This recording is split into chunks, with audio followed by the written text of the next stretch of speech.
In terms of that special relationship, I mean, we heard him on Friday when he was talking about that these were not conditions, you know, about the Middle East process and the aftermath, but it was a way of influencing. Do you think we were able to exert enough influence? I don't think we influenced anything. That's pathetic. I think it humiliates Britain. I think we could have. I think if we'd said, we're not going now, I'm not certain. I know Rumsfeld had said, we'll go without you. But, you know, American public opinion was saying, in coalition, yes, alone, no. And if you look at the so-called coalition of 30, they've got Rwanda, Eritrea. They ran around the poorest countries in the world getting them to come on the list so it would look like a coalition. They weren't asking them to send any troops because there'd been such a big coalition about the first Gulf War. So I think if Britain had had the courage to mean what we said the policy was, to say, no, there's no urgency, we're going to take a bit longer and prepare properly, give Blix a bit more time, keep the international, because don't forget the Russians, the French, the Germans were all saying, we agree there should be war, if need be, to enforce the authority of the UN. I think that's where Britain should have been, that would have been honourable, and he just wasn't willing to do it. But, I mean, as I said earlier, you were raising these concerns, you were not being listened to, then why did you continue to support the policy? I supported the policy that I supported, which was doing it all properly through the UN. And then we've just had the discussion about why I didn't leave the government. No, I'm talking about the aftermath, you know, of planning on the eve of the invasion, because you were raising all these issues. You were not being listened to. Why did you continue to support the policy? Because, you know, the aftermath in some ways is more important. I mean, there was a view... Do you mean why didn't I resign when I said I would? Is that what you mean? Yes. Well, I've tried to answer that. I mean, if I knew then what I know now, I would have. But I had the Prime Minister getting the President of the United States to agree to the publication of the roadmap, which should have meant a Palestinian state by the end of 2005. Think how that would have transformed the Middle East. And I had the Prime Minister of Britain promising me that he'd got Bush to agree that there'd be a UN lead on reconstruction. So although I thought it was wrong to rush and wrong to go, I stayed because I thought if we did those things, we could avoid the disaster that would otherwise take place.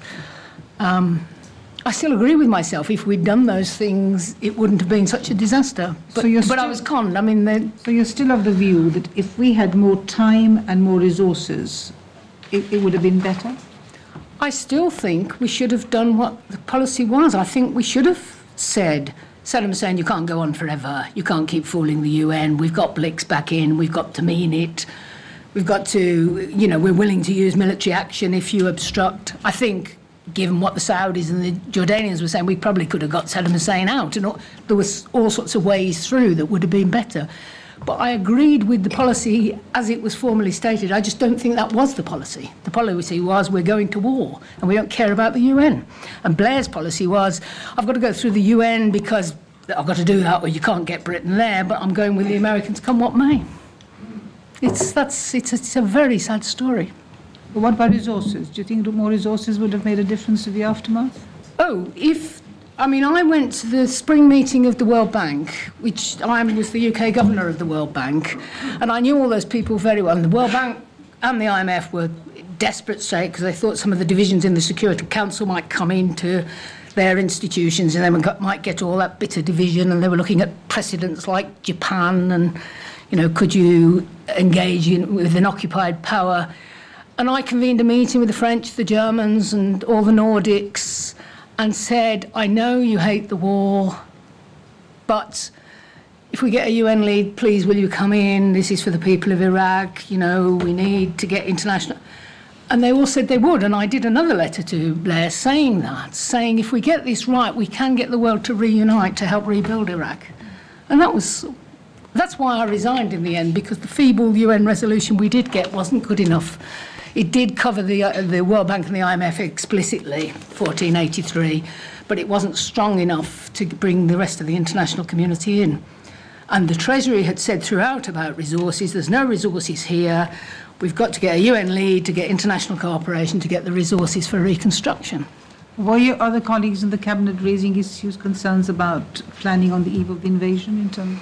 No, I think by then everything was so utterly fraught, and there was a massive arm-twisting exercise taking place to get people to vote in the Parliamentary Labour Party, and no one was talking to anyone, and everything was absolutely in a terrible condition of tension, and people had decided to go with Blair, come what may, apart from rob him. So the picture you're getting is the machine was cranking on towards military action, and not much attention was being paid to or being listened to about the aftermath planning. Well, there'd been preparation for the aftermath planning, and this endless, if you look at the files, I do hope you will consider publishing them. It goes on and on and on, that we've got to have a UN lead to get all the resources. But you were doing this, but, why wasn't But this... so was the Foreign Office. It wasn't only us. But then that was all just swept aside, and the decision was made, bang, suddenly we're going to war, and we can blame the French and concoct the legal authority, and off we go. But were you not given the impression the United States had this in hand? Because we've seen papers, this thing, they thought they were optimistic and they thought it'd be fine on the day, Well, yes, as we've said, they'd be greeted all in the this streets. enormous State Department planning, which included the danger of chaos and sectarian fighting and so on, was thrown away. Orr and the Pentagon took over. They believed there wasn't going to be any trouble and people would be waving flowers at them. And off they went. They believed their own propaganda. And the British government's capacity to think better than that was just subverted and thrown away, to our deep eternal shame. Thank you.